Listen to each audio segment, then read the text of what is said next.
See how long it takes us to get to 20 miles per hour. This bike is pretty funny to pedal. I am so glad I have that horn. And sub $900 price point is kind of crazy. Hopefully this 500 watt motor can take me up it. But just because a bike looks like an electric moped doesn't mean that it's like all the bikes that you see teenagers on today. If you squint just a little bit, you might think I'm standing next to a brand new Super 73. It's got that unmistakable classic moped-inspired look.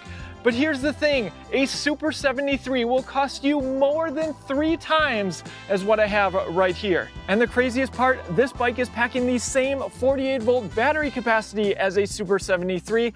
And guess what? This motor is also quoted as being a 500 watt motor. Welcome back to eBike Escape. My name is Ryan. We are on a full-blown quest to review every single Walmart electric bike. We've reviewed their commuter step-through, their fat tire e-bike, their electric mountain bike, their electric gravel bike, their folding bike, and this is the next one in the Concord lineup. It's called the Voltic. But this bike is different. It's something completely new for Walmart. In fact, you won't even find this bike in stores. It's available only online. Current price is $898, but do me one quick favor, help keep this series alive. If you're planning to make a purchase with Walmart, check out the link down in the description or scan the QR code on your screen now. It's free and truly makes videos like this one possible. Also, if you're just e-bike curious, be sure to like and subscribe to the channel for more interesting e-bikes like this one. This is a true Class 2 e-bike with a top speed of 20 miles per hour. Whether you're pedaling, though we'll see how comfortable that is to do, or using that throttle. They say it weighs in at 69 pounds. I think I'm going to trust them on this one. Next, let's run through all the specs, and then of course, stay tuned because we're going to test out the true power of this e-bike. I'm going to take it up a huge hill and see how this 500 watt motor performs. And by the end of the video, you should be able to make an informed decision of whether this should be your next e-bike. So there's the 500 watt motor. We've got 7 speeds, though I'm guessing most people won't even use them. Thumb shifter on the handlebars. And the battery, well, with the stickers removed, would blend really nicely in with the seat. Let's remove the battery. Shark style. This is a 48 volt, 10.4 amp hour battery. They say it can go up to 20 miles. We'll see how much range we get in our riding footage. And while this bike is more affordable, don't worry, it's still certified to UL standards. We'll put that battery back in. You get fat Kenda tires, 20 by 4 inches with some tread on them, plastic fenders, a dual crown front suspension fork, a moto-style headlight, and rear light brake actuated. Nice grab handle on the rear, a pretty squishy seat. They went with hydraulic disc brakes, 180 millimeter rotors, front and rear. Of course, you have the levers with motor cutoffs. It's a right-hand thumb throttle, and you get a horn. 5-button control pad on the left, and the display looks quite nice as well. Different pedal assist levels. You can switch between odometer, trip time, even a wattage readout. We'll see what that maxes out at in our first-person riding footage. I really like these BMX-style handlebars. They even give you some storage with this metal rack, though I'm going to guess that some people are going to remove this for aesthetic purposes. There's plastic pedals, the tiniest cranks, and a burly kickstand. And not surprisingly, the bike is engaged with a cadence sensor. That's right here. All right, with that, I can't wait to see how this bike performs. Let's get into some first-person riding footage. All right, I have a full battery. We're going to see how much I can drain this during my ride. I'm also tracking it with Strava so we can see how far I've gone. First, let's do throttle only, see how long it takes us to get to 20 miles per hour. Here we go, 3, 2, 1, throttle only. 9, 12, 14, 16, 17, 18, 820 watts was the peak power. There's 19. It is a slight incline now. And it looks like we are reading just shy of 20 miles an hour. There's 20. All right, and now with these pedal assist levels, if for whatever reason you decide to pedal this e-bike, I'll talk in a second about that experience. But the throttle is tied to every pedal assist level, meaning you will go at a slower speed holding the throttle on pedal assist level 1 compared to pedal assist level 5 where you'll hit 20. Let's go in the various pedal assist levels. Remember, this is a cadence sensor. As long as I'm spinning my legs, no matter how hard I'm pushing, as long as they're rotating, I'm going to get a set power from the motor, of course, in the set pedal assist level. And we'll start from a stop. And I'll go in first gear. Here we go. This bike is pretty funny to pedal. I mean, I think the short cranks were intentional. They're more meant to be foot pegs, but in pedal assist level 1, should you choose to pedal 10 miles an hour, getting 100 watts, let's go into pedal assist level 2. All right, didn't see too much difference there. Let's go into pedal assist level 3. There we go, ramping it in. I need to shift up here. 5th gear. All right, 15 miles an hour. Pedal assist level 4. Looks like in pedal assist level 4, we can still hit 20 miles per hour. And go in 7th gear here, a slower cadence. Try not to get hit by this truck here.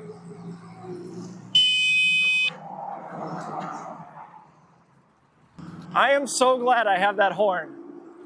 And before, by the way, my screen was showing the average or max speed. Now I have it set to current speed. That's matching with the GPS. All right, let's go in pedal assist level 5.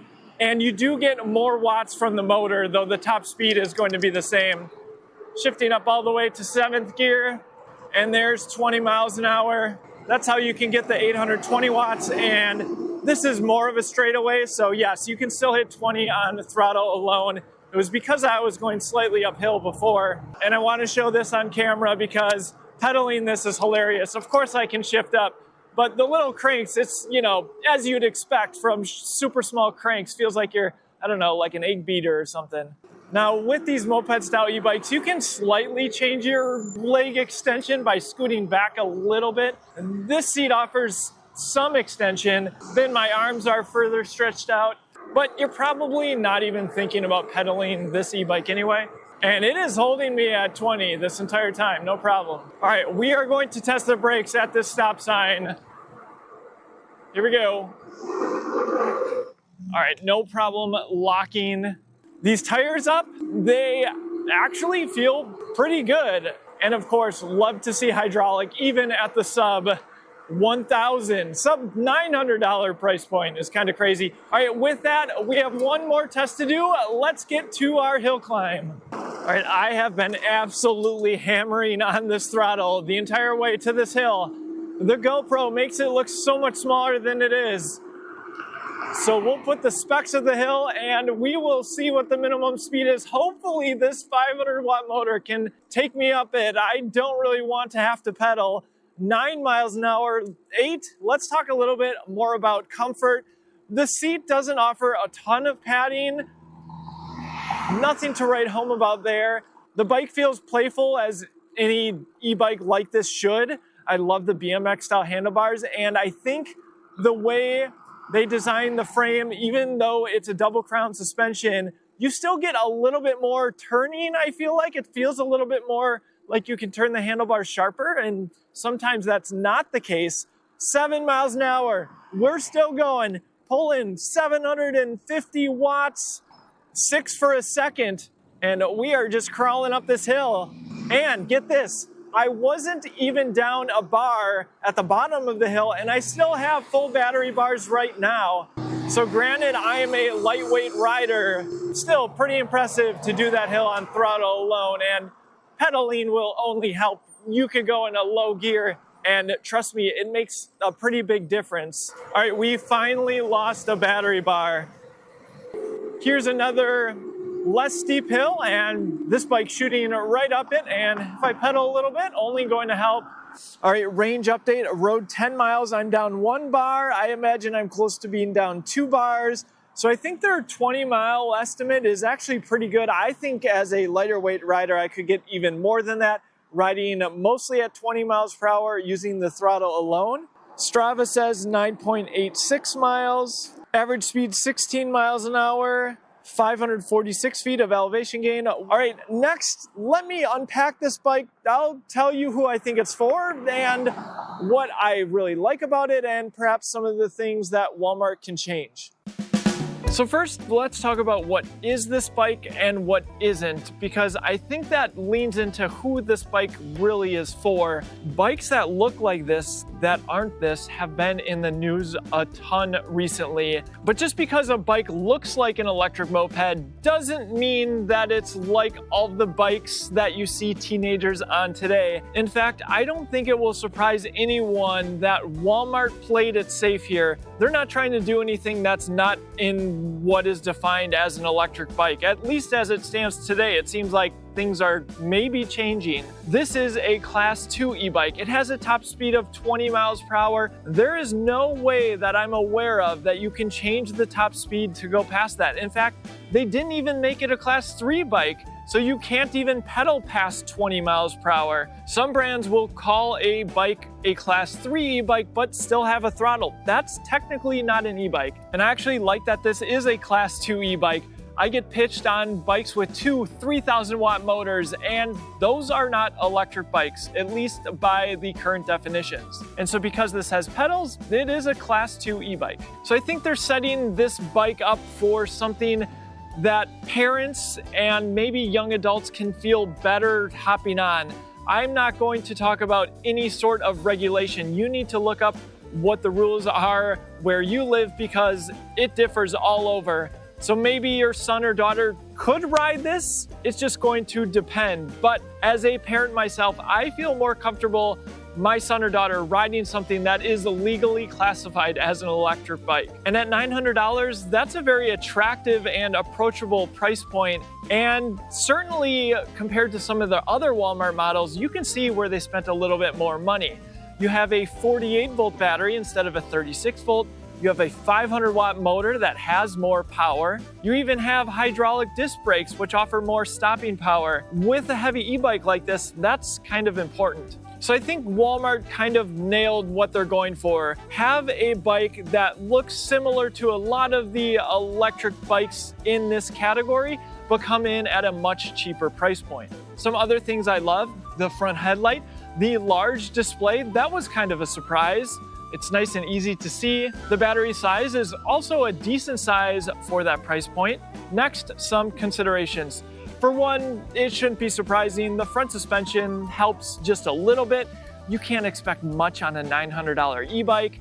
It looks cool though. If you do decide to take this bike off-road, note I did notice a lot of chain slap, and I think it was hitting this chain protector right here. Let's see if I can demonstrate that. So yes, it can get a little bit noisy.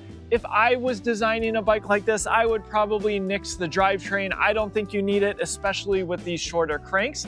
Maybe that could have even made it a little bit cheaper. The horn, also a great addition. We saw that firsthand. Some might have liked to see a twist grip throttle. Note that this one is a thumb throttle. And those top speeds are going to be tied to your pedal assist level, so you'll only hit 20 in pedal assist level 5. I think a lot of people will remove the basket, but I actually think it looks pretty cool. It also offers some functional storage on an e-bike style that typically doesn't have any storage solutions.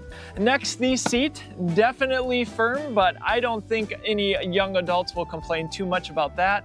And then next, Walmart as a seller of their brand of electric bikes. It probably won't surprise you that you're not going to walk into a Walmart and ask them to fix this bike. So that means it's going to be phone, email support. I have called them in the past and actually was surprised, but I really want to see Walmart sell these batteries on walmart.com. So if you want to buy a second battery or buy a replacement, it's easy to do so. So we'll see. It would also be good to know that you could purchase a new motor and wheel altogether, as well as a replacement controller. Though e-bikes do tend to be reliable, I think as Walmart sells more and more electric bikes, we're going to hear from a lot of people on how customer support is from the company that actually makes these bikes, good and bad. Remember, if you're planning to purchase a Walmart e-bike, this one or any of their others, do me one favor, check out the link in the description or scan the QR code on your screen before you buy. It truly makes content like this possible. Or if you are just checking out what you can get in a $900 e-bike, make sure you like and subscribe. Let's keep the Walmart series going. Of course, I want to hear all of your thoughts down in the comment section. Thank you so much for watching, and I'll see you in the next one.